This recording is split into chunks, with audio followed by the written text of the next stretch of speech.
Assalamualaikum warahmatullahi wabarakatuh. Kembali lagi di channel saya, Mayang Marisya. Kalian sebelum nonton, jangan lupa like, comment, share, and subscribe ya. Terima kasih. Di video kali ini kita akan membahas tentang teori sosiologi. Apa itu teori sosiologi? Menurut Ridzen dalam Faruk 2010, sosiologi merupakan disiplin ilmu tentang masyarakat yang berdasarkan 3 paradigma, yaitu paradigma fakta sosial yang berupa lembaga-lembaga dan struktur sosial yang dianggap sebagai suatu yang nyata yang berada di luar individu. 2 paradigma definisi sosial yang memusatkan perhatian kepada cara-cara individu dalam mendefinisikan situasi sosial dan efek-efek dari definisi itu sendiri. Situasi sosial dan efek-efek dari definisi itu terhadap tindakan yang mengikutinya.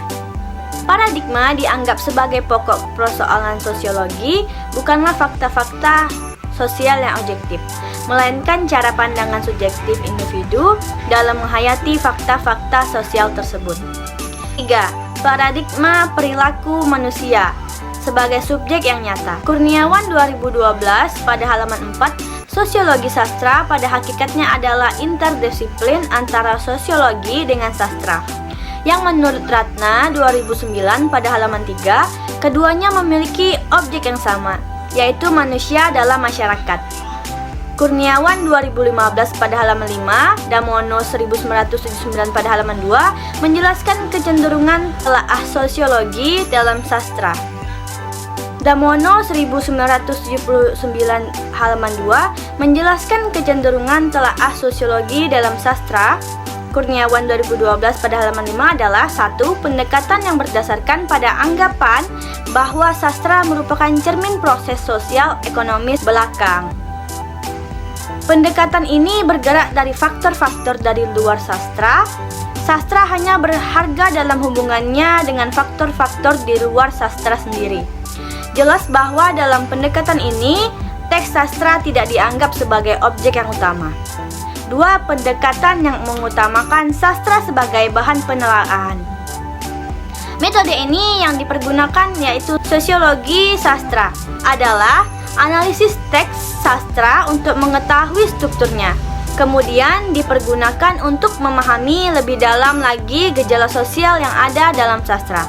Dengan demikian, sosiolinguistik sastra di sini objek kajian utamanya adalah sastra yang berupa karya sastra, sedangkan sosiologi berguna sebagai ilmu memahami gejala sosial yang ada dalam sastra.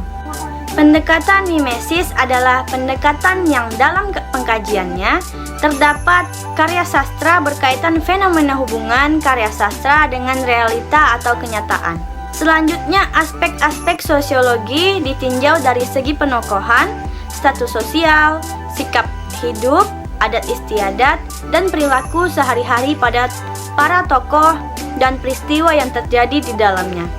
Tokoh dan penokohan merupakan salah satu hal yang penting kehadirannya dalam sebuah karya sastra. Bahkan penokohan turut menentukan terbentuknya sebuah karya sastra. Tidak adanya karya sastra dalam novel ini tanpa ada tokoh yang dikisahkan dan tanpa adanya tokoh yang bergerak. Tokoh cerita menurut Abrams dalam buku Teori Pengkajian Fiksi yaitu orang-orang yang ditampilkan dalam suatu karya naratif atau drama yang ditafsirkan pembaca memiliki kualitas moral dan kecenderungan tertentu seperti diekspresikan dalam ucapan dan apa yang dilakukan dalam tindakan. Dalam hal ini, penulis membatasi penulisan hanya menganalisis beberapa tokoh utama saja pada novel Laskar Pelangi ini.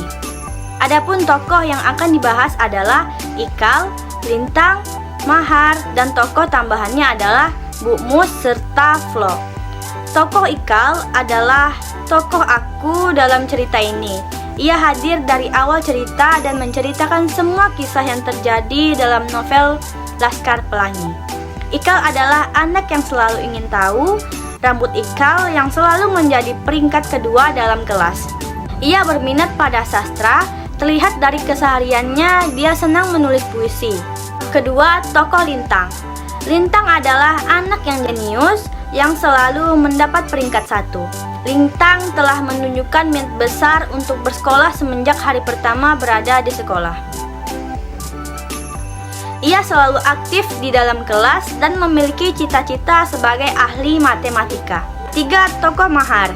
Mahar digambarkan sebagai pria tampan, bertubuh kurus, dan memiliki bakat dan minat besar pada seni. Tokoh tambahan. Tokoh tambahan tidak lengkap jika sebuah cerita hanya dihuni oleh tokoh-tokoh utama. Ada beberapa tokoh tambahan yang diciptakan oleh pengarang untuk membantu para tokoh utama sehingga membuat cerita dalam novel berkembang. Tokoh tambahan atau tokoh bawahan tidak berperan penuh dan hanya sesekali muncul dalam cerita sebagai pelengkap yang membantu tokoh utama. Dalam setiap novel terdapat banyak tokoh tambahan. Dalam hal ini, penulis mengangkat beberapa tokoh tambahan yang berperan penting dalam alur cerita ini. Bu Muslimah atau Bu Mus adalah salah satu guru perempuan di sekolah Muhammadiyah. Dia adalah ibunda guru bagi Laskar Pelangi.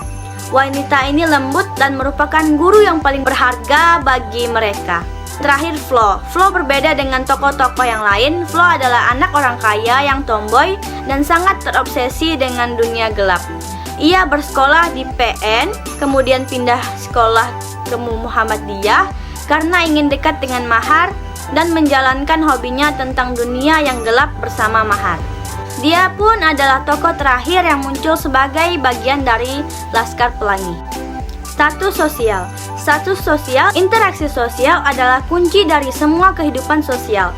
Tanpa interaksi sosial, tidak mungkin ada kehidupan bersama.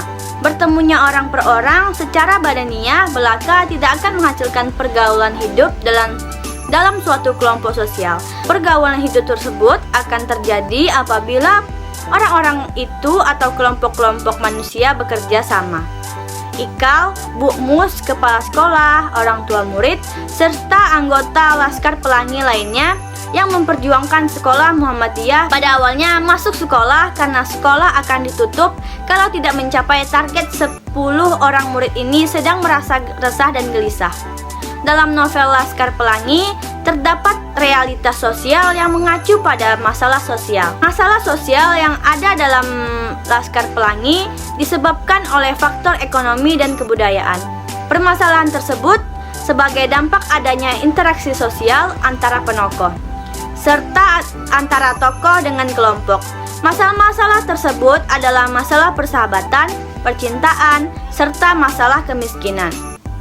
Masalah persahabatan dalam novel Laskar Pelangi ini tampak pada Ikal, Lintang, Mahar, Saraha, Sidam, Akiong, Harun, Trapani, Borek, dan Pucai. Sebuah persahabatan yang dimulai semenjak sekolah di Muhammadiyah. Sebuah persahabatan yang tentunya akan memiliki masalah, namun akhirnya masalah tersebut yang membuat mereka belajar dan membuat persahabatan mereka semakin erat. Selanjutnya, sikap hidup dan perilaku sehari-hari para tokoh. Sikap hidup dalam novel Laskar Pelangi merupakan kasih sayang terhadap anak dan orang tua, kasih sayang terhadap sesama teman, kasih sayang terhadap laki-laki kepada wanita, dan humoris. Selanjutnya, peristiwa yang terjadi dalam novel Laskar Pelangi. Sekolah, dengan rasa cemas Trapani berteriak sambil menuju pinggir lapangan rumput sekolah. Kurcai mengundurkan diri sebagai ketua kelas dengan rasa marah. Pemilihan ketua kelas yang dimulai dengan Lintang terlambat masuk kelas. Bodeng menyelamatkan Lintang dengan cinta tokoh. Rolontok bobrok itu karnaval 17 Agustus. Pelanggaran di masjid. Flo hilang di hutan. Lomba kecerdasan. Lintang diremehkan dan diminta untuk menjelaskan jawaban. Nilai lapor Mahar dan Flo hancur. Kemudian ke Pulau Lanun. Tragedi saat perjalanan ke Pulau Lanun. Penasaran dengan pesan Tuk Bayan. Tula untuk Mahar dan Flo.